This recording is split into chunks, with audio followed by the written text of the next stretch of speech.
पुराणों की कहानियां सुनने में तो शायद पुरानी लगें, लेकिन यकीन मानिए, इनमें आज की जिंदगी के बहुत गहरे राज छिपे हैं। स्वागत है आज के इस एक्सप्लेनर में, जहां हम हिंदू पुराणों से 3 ऐसी अनसुनी और बेहद दिलचस्प कहानियों का विश्लेषण करेंगे, जो सिर्फ साधारण मिथक नहीं हैं, बल्कि ये नियति, बुद्धिमानी और धैर्य के ऐसे उदाहरण हैं जो पूरी तरह से सोचने पर मजबूर कर देते हैं। तो चलिए सीधे अपने एजेंडे पर आते हैं। आज हम 4 अहम पड़ावों से गुजरेंगे।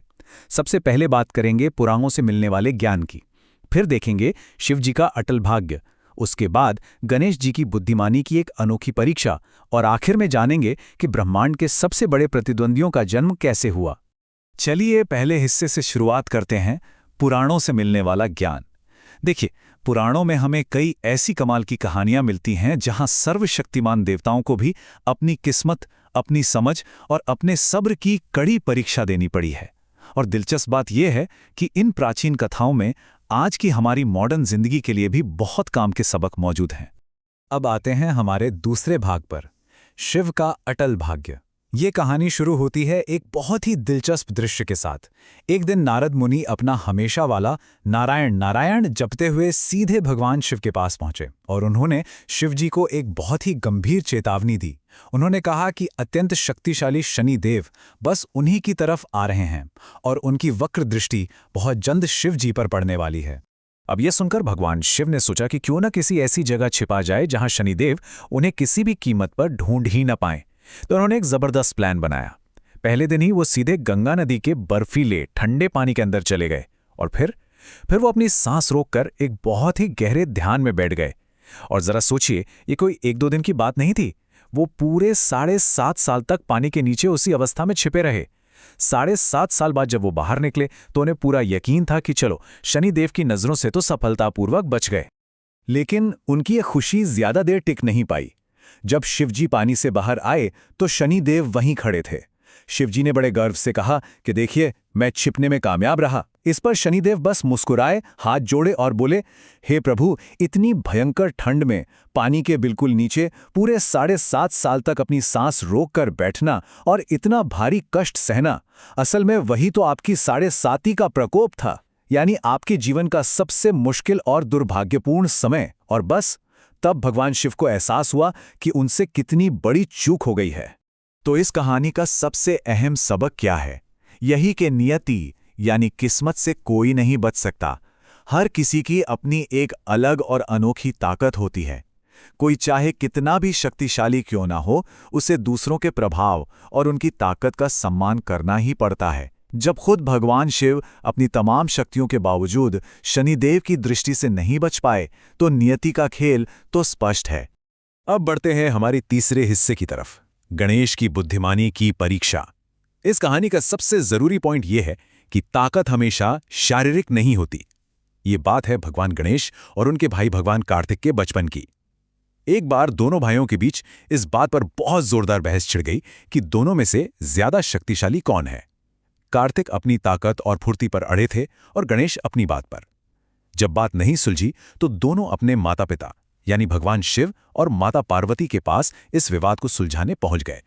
अब शिव और पार्वती जी ने इस झगड़े को खत्म करने के लिए एक दिव्य चुनौती रखी। उन्होंने दोनों से कहा कि अपने अपने वाहनों पर बैठो और पूरी पृथ्वी की 3 बार परिक्रमा करके आओ। जो भी सबसे पहले ये 3 चक्कर पूरे करके वापस लौटेगा, उससे ही इस महामुकाबले का असली विजेता माना जाएगा। सच कहें तो ये मुकाबला एकदम बेमेल लग रहा था। एक तरफ कार्तिक का वाहन था, एक बेहद तेज हवा में उड़ने वाला मोर, और दूसरी तरफ भगवान गणेश का वाहन, एक बहुत ही धीमा जमीन पर चलने वाला छोटा सा चूहा। जैसे ही ये रेस शुरू हुई, कार्तिक अपने मोर पर बैठे और हवा की गति से फुर हो गए, जबकि गणेश जी और उनका चूहा दोनों वहीं स्टार्टिंग लाइन पर ही खड़े रह गए। लेकिन कहानी में असली ट्विस्ट तो अब आता है। जब कार्तिक तेज गति से पूरी पृथ्वी का चक्कर लगा रहे थे, तो उन्हें हर जगह कुछ बहुत ही अजीब दिखा। पहले चक्कर में उन्हें रास्ते में आगे आगे एक चूहे के पैरों के ताजे निशान दिखाई दिए। दूसरे चक्कर में वो निशान और भी ज्यादा साफ थे। कार्तिक एकदम उलझन में पड़ गए। मतलब, इतनी तेज स्पीड से उड़ने के बावजूद एक धीमा सा चूहा और भगवान गणेश उनसे आगे कैसे चल सकते हैं? और इसका जवाब छिपा है बुद्धिमानी की एक बिल्कुल नई परिभाषा में। भगवान गणेश, जिन्हें हम बुद्धि का देवता मानते हैं, उन्होंने समझ लिया था कि ब्रह्मांड का मतलब सिर्फ ये नदियां, पहाड़ या भौतिक पृथ्वी नहीं है। उन्होंने महसूस किया कि उनके माता पिता ही उनका संपूर्ण ब्रह्मांड है। इसलिए पूरी दुनिया में तेज दौड़ने के बजाय उन्होंने बस वहीं खड़े रहकर शांति से अपने माता पिता की 3 परिक्रमाएं पूरी कर लीं।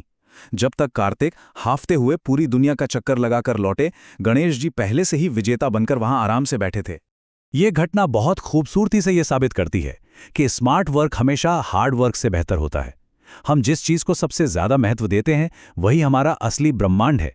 गणेश जी की इसी कमाल की बुद्धिमानी और उनके इस अनोखे नजरिए की वजह से ही आज भी मंदिरों में भक्त भगवान शिव और माता पार्वती की मूर्तियों की परिक्रमा करते हैं। देखा जाए तो ये सिर्फ एक दौड़ की कहानी नहीं थी, बल्कि सोचने के नजरिए को पूरी तरह बदल देने वाली बात थी। चलिए अब रुक करते हैं हमारे चौथे और अंतिम भाग का, ब्रह्मांडीय प्रतिद्वंदियों की उत्पत्ति। ये कहानी काफी ड्रामेटिक है। इसका संबंध महर्षि कश्यप की 2 पत्नियों कद्रू और विनीता से है। और इसी कहानी से हमें पता चलता है कि हमारे ब्रह्मांड के कुछ सबसे विशाल और पौराणिक प्राणियों का जन्म आखिर हुआ कैसे। तो हुआ यूं कि महर्षि कश्यप ने अपनी दोनों पत्नियों की सेवा से खुश होकर उन्हें वरदान मांगने को कहा। कद्रू ने कहा कि उसे पूरे 100 अंडे चाहिए, जिनसे ऐसे बच्चे पैदा हों जो बेहद जहरीले हों और जिनसे पूरी दुनिया खौफ खाए। महर्षि ने कहा, तथास्तु। वहीं दूसरी तरफ विनीता ने सिर्फ 2 बड़े अंडे मांगे, लेकिन उसकी एक शर्त थी। उसके दोनों बच्चे कद्रू के 100 बच्चों से भी कहीं ज्यादा शक्तिशाली होने चाहिए। महर्षि ने उसकी इच्छा भी पूरी कर दी। अब इन सभी अंडों को सेने के लिए थैलियों में गर्म जगह पर रख दिया गया, ताकि वे सही समय पर फूटें। जैसे जैसे समय बीता, कद्रू के 100 छोटे अंडे एक एक करके फूटने लगे और उनमें से तरह तरह के खौफनाक और रेंगने वाले सांप बाहर आने लगे। लेकिन विनीता के वो 2 बड़े अंडे वैसे के वैसे ही रखे रहे। अपनी बहन के बच्चों को बाहर आते देख विनीता के अंदर एक भयानक बेचैनी होने लगी। उससे बिल्कुल भी इंतजार नहीं हुआ और इसी अधीरता में आकर उसने समय से पहले ही अपना एक अंडा खुद ही तोड़ दिया। और इस अधीरता की उसे बहुत ही भयानक और स्थायी कीमत चुकानी पड़ी, क्योंकि वो अंडा समय से पहले तोड़ दिया गया था। उसमें से जो बच्चा निकला, उसके शरीर का ऊपरी हिस्सा तो पूरी तरह से बन चुका था, लेकिन कमर के नीचे का हिस्सा बिल्कुल भी विकसित नहीं हुआ था। वो बच्चा हमेशा हमेशा के लिए आधा अधूरा रह गया। जल्दबाजी का ये एक बेहद दुखद अंजाम था। अब जाहिर है उस आधे अधूरे बच्चे का गुस्सा 7वें आसमान पर था। उसने अपनी माँ विनीता से साफ साफ कह दिया, मैं तुम्हारे साथ बिल्कुल नहीं रहूंगा, क्योंकि तुमने मुझे पूरा बनने ही नहीं दिया। और इतना कहकर वो बच्चा, जिसका नाम अरुल था, अपनी मां को हमेशा के लिए रोता हुआ छोड़कर सीधे अंतरिक्ष की ओर चला गया। इस भयानक गलती ने विनीता को एक बहुत बड़ा सबक सिखा दिया। अब उसने तय किया कि चाहे जो हो जाए, वो दूसरे अंडे के लिए पूरा सब्र रखेगी। और जब सही समय आया तो वो दूसरा अंडा अपने आप फूटा। इस बार धैर्य का एक बहुत ही शानदार इनाम मिला। उस अंडे से एक बेहद ताकतवर और पूरी तरह से विकसित पुत्र का जन्म हुआ। उसकी शक्ति सच में अकल्पनीय थी। तो आइए देखते हैं कि ये सारी बातें हमारी मॉडर्न माइथोलॉजी में कैसे फिट बैठती हैं। कद्रू के अंडों से जो सांप निकले, वो आगे चलकर वासुकी और शेषनाग जैसे पुराणों के महान नाग बने। विनीता का वो पहला आधा अधूरा पुत्र अरुण आज सूर्यदेव के रथ के 7 घोड़ों का सारथी है, और उसका दूसरा अत्यंत शक्तिशाली पुत्र बना गरुड़, जो भगवान विष्णु का वाहन है।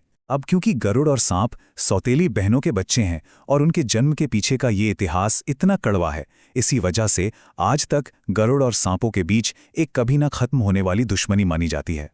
तो ये पूरा विश्लेषण हमें एक बहुत ही गहरे और सोचने पर मजबूर करने वाले सवाल पर लाकर छोड़ता है।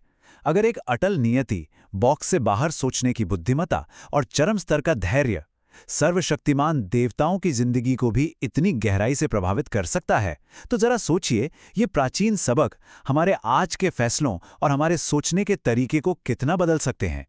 पुराणों का ये ज्ञान सिर्फ बीते हुए कल की बातें नहीं है, ये आज भी हमें रास्ता दिखाती हैं। आज के इस एक्सप्लेनर में हमारे साथ जुड़ने के लिए बहुत बहुत धन्यवाद।